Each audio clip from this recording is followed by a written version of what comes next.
تلاتة اتنين واحد، بسم الله الرحمن الرحيم. لسه متعلم أداة اسمها جيت تبع المبرمجين.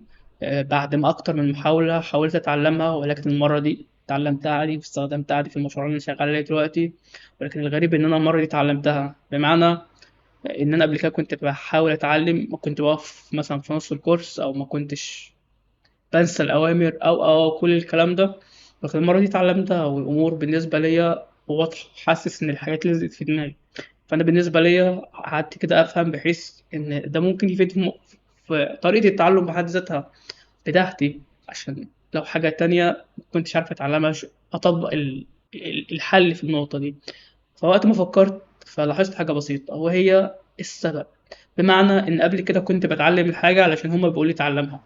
بمعنى لو أنت عايز تتعلم برمجة اتعلم واحد اتنين تلاتة، بس أنا مش عارف فايدتها.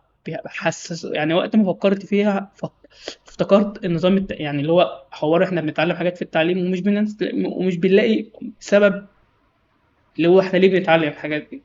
فبالتالي الحاجات اللي إحنا اتعلمناها أيام التعليم العادي، مش فاكرها أنت دلوقتي. فقيس على كده بالنسبة لحوار أي مجال. وقت ما أنت تسمع فكرة إن حد يقول لك لو أنت عايز اتعلم حاجة كده وخلاص، من غير ما يديك سبب واضح، تمام، ومن غير ما أنت بحد ذاتك تستخدم الشيء، فمش هتعرف تتعلمه.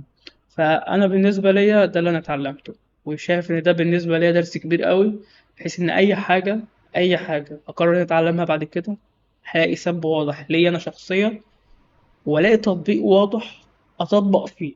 والتطبيق ده بقدر الامكان يكون حقيقي، بمعنى في ناس هتستخدم الحاجه اللي انا بعملها، بحيث ان عقلي ذات نفسه يكون جاد في ان لا، الحوار ده مش مجرد انت بتجرب الحاجه وتركنها، ده هتفيدك في الحاجه، وفي ناس هتستخدم الحاجه دي وبس.